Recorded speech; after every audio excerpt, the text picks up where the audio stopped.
ጤና ይስጥልኝ የተወደዳችሁና የተከበራችሁ የኢትዮ ኒውስ ቤተሰቦች እንደምን አላችሁ? ሰላምታችን በያላችሁበት ይድረስ። እነሆ አዳዲስና ወቅታዊ መረጃዎችን አዘጋጅተን ወደ እናንተ ማድረስ ጀምረናል። ከኢትዮ ኒውስ መረጃዎች ጋር አብራችሁ እንድትቆዩ ግብዣችን ነው። በቅድሚያ አማርስ ዜናዎችን አስቀድማለሁ። በአማራ ክልል የተለያዩ አካባቢዎች በአገዛዙ ጦርና ፋኖ ኃይሎች መካከል የሚደረገው ውጊያ የቀጠለ ሲሆን የፋኖ ኃይሎች በጎንደር አዘዞ ካምፕ አካባቢ በከፈቱት ውጊያ ከፍተኛ ጉዳት መድረሱ ተሰምቷል። የአማራ ፋኖ ብሔራዊ ንቅናቄ አመራር አርበኛ አስረስ ማረ ዳምጤም የአገዛዙ ጦር አዛዦች ሰማይ እያዩ ነው፣ ዳመና ሲዳመን ተጨንቀዋል ሲል አስታውቋል። በዝርዝር የምንመለከተው ነው። ፋኦ በዓለም ላይ 41 አገሮች የምግብ እጥረት እንደሚያጋጥማቸው ሲያስታውቅ ኢትዮጵያ ቀዳሚ ሆናለች። የተባበሩት መንግስታት ድርጅት ተመድ የምግብ እርሻ ድርጅት ፋኦ እንደ አውሮፓውያን አቆጣጠር በ2026 41 አገሮች የምግብ እጥረት እንደሚያጋጥማቸውና 31 የአፍሪካ ሀገሮች መሆናቸውን ይፋ አድርጓል። ዝርዝሩን ትሰሙታላችሁ። የአሜሪካው ፕሬዝዳንት ትራምፕ ኢራን የሆርሙዝ ወሽመጥን በ48 ሰዓታት ውስጥ የማትከፍት ከሆነ ከፍተኛ የሆነ የኃይል ማመንጫዎችን እንደሚመቱባት ዛቱ። ፕሬዝዳንቱ በኢራን ላይ ሲዝቱ ይህ የመጀመሪያቸው አይደለም። በሌላ በኩል የሩሲያው ፕሬዝዳንት ፑቲን የኢራን ታማኝ ወዳጅ ሆኜ እቀጥላለሁ ብለዋል። ዛሬ በመካከለኛው ምስራቅ ሌሊቱን በርካታ ጉዳዮች ተከናውነዋል። ዝርዝሩን ትሰሙታላችሁ። የተወደዳችሁና የተከበራችሁ የኢትዮ ኒውስ ቤተሰቦች አብራችሁን ቆዩ። ወደ ዝርዝሩ አልፋለሁ።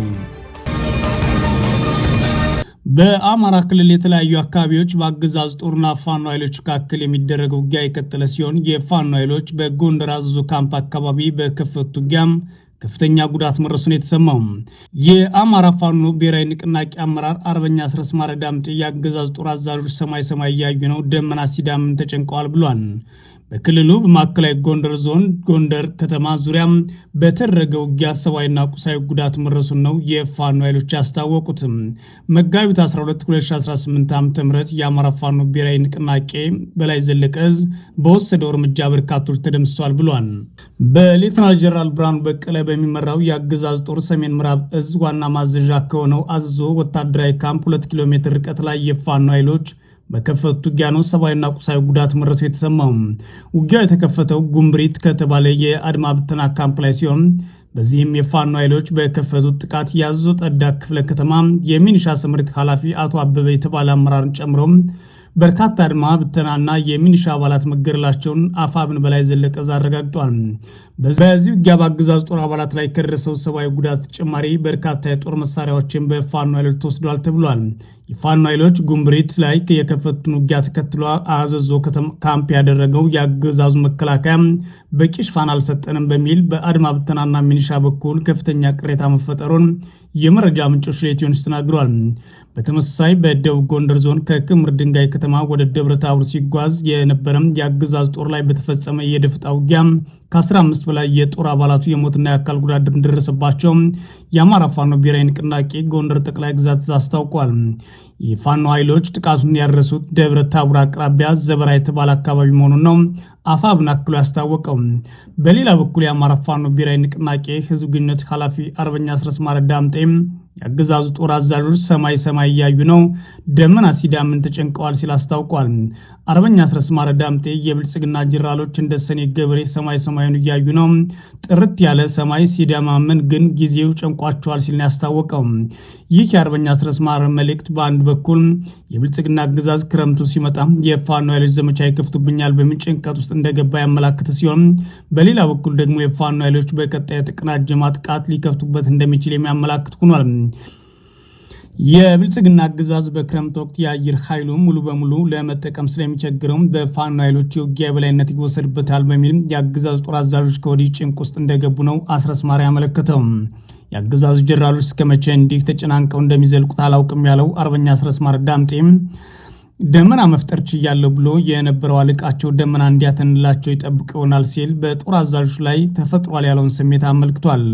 ይህ በእንዲህ እንዳለ የአገዛዝ ጦር አባላት በቡድንና በተናጠል ከግዳጅ ቀጠና እየወጡ ወደ ፋኖ ኃይሎች መቀላቀላቸውን ቀጥለዋል ሲል አፋብን አስታውቋል።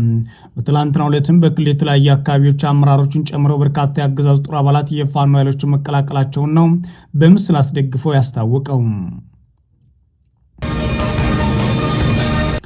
ፋኦ በዓለም ላይ 41 ሀገሮች የምግብ እጥረት እንደሚያጋጥማቸው ሲያስታውቅ ኢትዮጵያ ቀዳሚ ሆናለች። የተባበሩት መንግስታት ድርጅት ተመድ የምግብና እርሻ ድርጅት ፋኦ እንደ አውሮፓውያን አቆጣጠር በ2026 41 ሀገሮች የምግብ እጥረት እንደሚያጋጥማቸው 31 የአፍሪካ ሀገራት መሆናቸውን አስታውቋል። በተያዘው መጋቢት ወር 2026 ፋኦ ባወጣው መረጃ በዓለም አቀፍ ደረጃ የምግብ እጥረት አለባቸው ካላቸው 41 ሀገራት መካከል 31ዱ ከአፍሪካ፣ 8 ከእስያ፣ 1 ከአውሮፓ፣ 1 ከካሪቢያ በሚገጥማቸው ችግር ምክንያት የውጭ ድጋፍ ይፈልጋሉ ብሏል። ከአፍሪካ ኢትዮጵያ፣ ሶማሊያ፣ ቡርኪና ፋሶ፣ ማሊ፣ ሊቢያ፣ ናይጄሪያ፣ ዛምቢያ፣ ሱዳን መሆናቸውን ጠቁሟል። ከሀገራቱ ከዚህ ቀደም በተከሰተና ሊከሰት የሚችል የዝናብ እጥረት ምርታማነት ላይ አሉታዊ ተጽዕኖ እንደሚያሳድር ገልጿል። በኢትዮጵያ ይስተዋላል ያለው አስቸጋሪ የአየር ጸባይ ሁኔታ፣ ግጭት፣ ከፍተኛ የሆነ የምግብ ሸቀጣሸቀጦች ዋጋ መናር መኖሩን የገለጸው ፋኦ እንደ አውሮፓውያን አቆጣጠር በ2024 የነበረው ስር የሰደደ የምግብ እጥረት እንደ አውሮፓውያን አቆጣጠር በ2025 ቢሻሻልም ችግሩ በተወሰነ የሀገሪቱ ክፍሎች አሁንም አልተመለሰም ብሏል። እንደ አውሮፓውያን አቆጣጠር በ2024 እና በ2025 ይጠበቅ የነበረው የዝናብ መጠን ከተጠበቀው በታች መሆኑንና እንደ አውሮፓውያን አቆጣጠር በ2026 በመጀመሪያዎቹ ወራት በደቡብና ደቡብ ምስራቅ ኢትዮጵያ የአርብቶ አደሮች አካባቢዎች የምግብ እጥረትና የእንስሳት ቁጥር መቀነስ ነበርም ብሏል።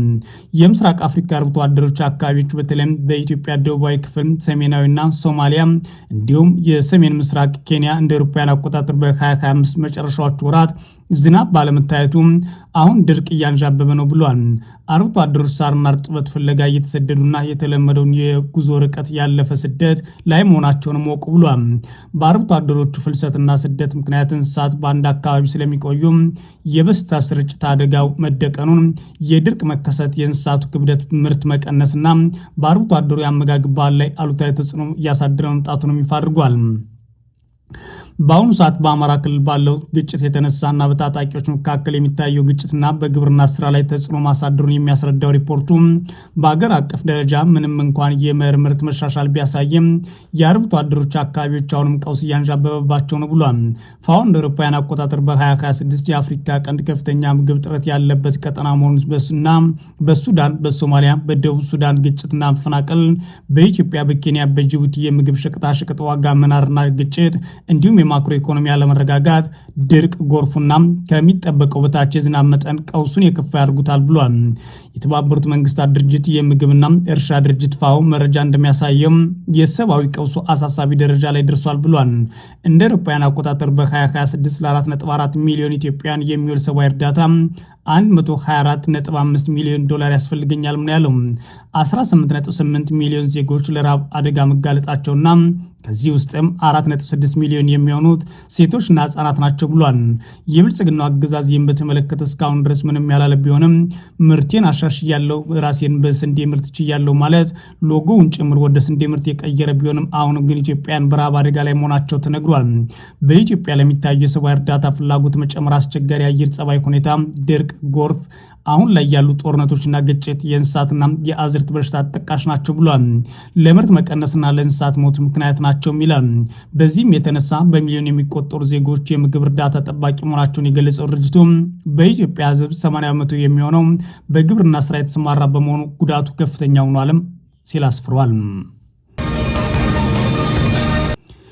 የአሜሪካው ፕሬዝዳንት ትራምፕ ኢራን የሆርሙዝ ወሽመጥን በ48 ሰዓታት ውስጥ የማትከፍት ከሆነ የኃይል ማመንጫዎቿን እንደሚያወድሙ ዛቱ። ትራምፕ ሲዝቱ ይህ የመጀመሪያቸው አይደለም። በሌላ በኩል የራሽያው ፕሬዝዳንት ፑቲን ኢራን ታማኝ ወዳጅ ሁኜ እቀጥልላታለሁ ብለዋል። የአሜሪካው ፕሬዝዳንት ዶናልድ ትራምፕ ኢራን የሆርሙዝ የባህር ወሽመጥ እንድትከፍት የ48 ሰዓት የጊዜ ገደብ አስቀምጠዋል።